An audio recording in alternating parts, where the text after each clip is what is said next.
திமுக அரசு தொடர்ந்து டாக்டர்களை அவமதித்துக் கொண்டிருக்கிறது. தமிழக மக்கள் ஆரோக்கியம் இதில் அடங்கி இருக்கிறது என்பதை கூட முதல்வர் ஸ்டாலின் உணரவில்லை என தமிழக பாஜக முன்னாள் தலைவர் அண்ணாமலை தெரிவித்துள்ளார்.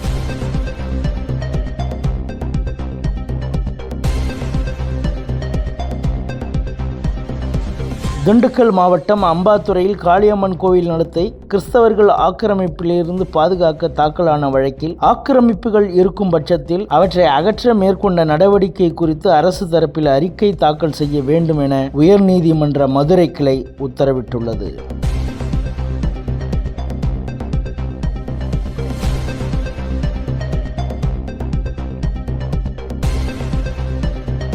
கைத்தறி துறை சார்பில் நடந்த நிகழ்ச்சியில் துறையின் அமைச்சர் காந்தி வராததால் அதிருப்தி அடைந்த முதல்வர் ஸ்டாலின் அவரை கடுமையாக கண்டித்தது பரபரப்பை ஏற்படுத்தியுள்ளது.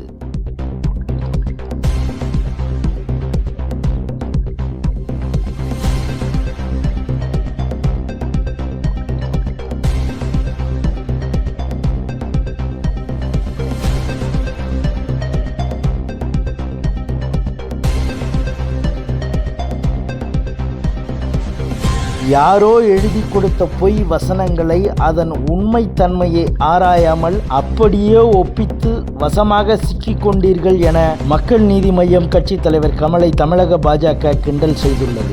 தமிழ் பிச்சை எடுக்க கூட உதவாதா? ஓரளவு உண்மைதான்.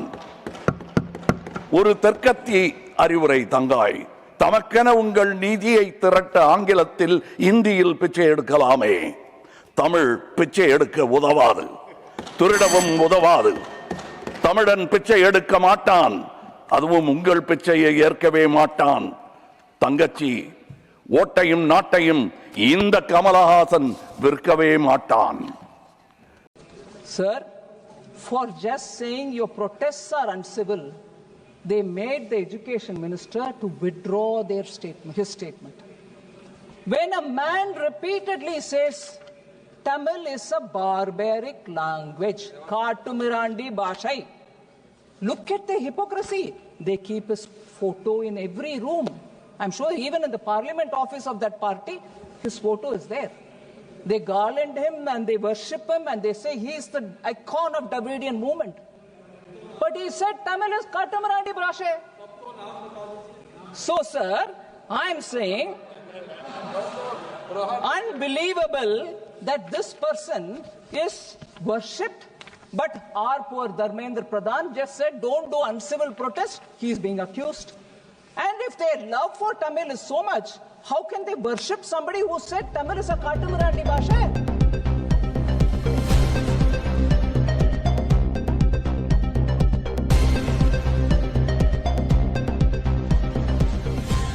நகை திருடு போனதாக பொய் புகார் அளித்த நிகிதா மீதும் என் மகனை அடித்தே கொலை செய்ய உத்தரவிட்ட பெரிய பதவியில் இருப்போர் மீதும் நடவடிக்கை எடுக்க வேண்டும் என கோவில் காவலாளி அஜித்குமாரின் தாய் மாலதி தெரிவித்துள்ளார். ஒண்ணுமே அறியாத ஒரு அப்பாவி இவ்வளவு கொடூரமா? முளாப்படி தண்ணி இல்லாம இதெல்லாம் உங்க சட்டத்துல இருக்கா? தண்ணி எல்லாம் கொடுக்க கூடாது உங்க சட்டத்துல இருக்கா? ஒரு அரக்கனை மாதிரி பண்ணிருக்கேன். அப்படி என் மையனை தீவிரவாதியா? வச்சு விசாரி. எதுக்கு இந்த மாதிரி கொடுமைப்படுத்துற? மரத்துல எடுத்து தொங்க விட்டுருக்க, வயிற்றுக்கா கஞ்சு. தன்னால போறது யார் என்ன தப்பா நினைச்சுக்கிறாங்க? தன்னால போற நீர் மலத்தை கூட வள்ளி கட்டாயம் வர வச்சிருக்காங்க. பிள்ளை பத்தாம வேற எதை பார்த்தாங்க? உன்னே ஒரு தாய் தானே பெற்றிருப்பா. இவ்வளவு கொடூரமாவா? என் மய குன்னி கூடியே செத்துப்பேன். இனிமேல் எவன் முகத்துல முழிக்க கூடாதுன்னு அவன் உயிரை விட்டு போயிருப்பேன். அவ்வளவு ஒரு கொடூரமா அவனை பண்ணியிருக்கீங்க. எங்கெங்க கூட்டிட்டு போறது? கம்மா கடுவாலும் கூட்டிட்டு போறது? உன்னை ஒரு தாய் பெற்றிருப்பாங்க, நீ இந்த அக்கான்ஸோட பிறந்திருப்ப. மனுஷனுக்கு இறக்க குணம் வந்து 6 அறிவு உள்ளவன் தான் கொடுத்துருக்கேன். 5 அறிவுக்காரனா நீ வேலை பார்த்துருக்க. என் கொலை கொதிக்கிற மாதிரி யார் கொலை கொதிக்குமா? இதுல ஈடுபட்ட எவனு வெளியே வரக்கூடாது. எனக்கு அன்னைக்கு முழு விவரம் தெரியல என்னாடு. அதுக்கப்புறம் தான் தெரியுது இப்படிலாம் நடந்துருக்கு. அதுக்கப்புறம் தான் தெரிஞ்சிச்சு. எனக்கு ஒண்ணுமே தெரியல. அதுக்கான நேரம் எங்களை கொடுக்கல. அது என்னன்னு விசாரிக்க கூட எங்களுக்கு நேரம் கொடுக்கல. வயிற்று கஞ்சி கூட வாங்கி கொடுத்தா அன்னைக்கு பட்னியா போட்டு கொண்டிருக்கீங்களா? நீங்களாம் மனுஷ பிறந்தீங்களா பிறந்தீங்களா?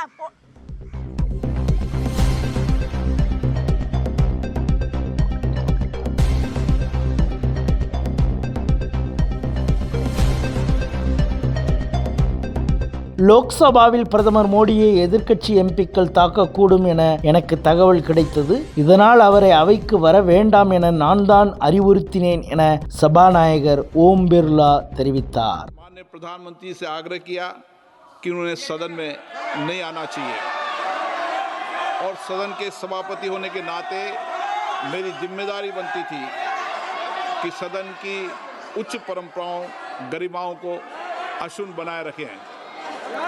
सदन के नेता सदन में न बोले, ये सभा के लिए किसी प्रकार के लिए उचित नहीं है.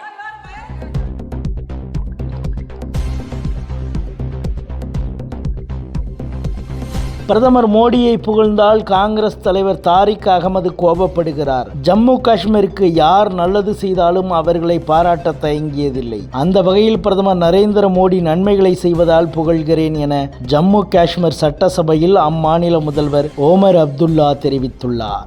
मैं उन लोगों में से नहीं हूं ना जो अगर कोई अच्छा काम हो जम्मू कश्मीर के लिए मैं उसका शुक्रिया ना करूं.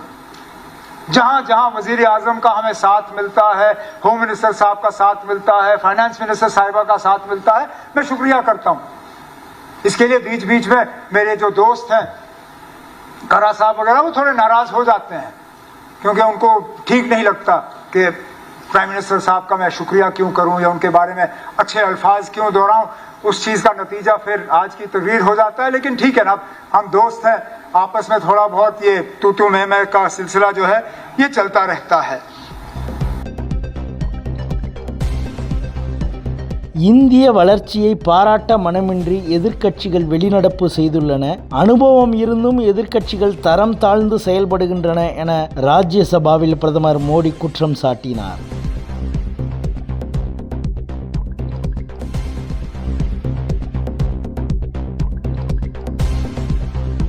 அமெரிக்காவுடன் செய்யப்படும் வர்த்தக ஒப்பந்தத்தில் விவசாயிகள் மற்றும் பால்வளத்துறை தொடர்பாக எந்த சமரசமும் கிடையாது. விவசாயிகள் நலன் உறுதி செய்யப்பட்டுள்ளது என மத்திய அமைச்சர் சிவராஜ் சிங் சௌகான் தெரிவித்துள்ளார்.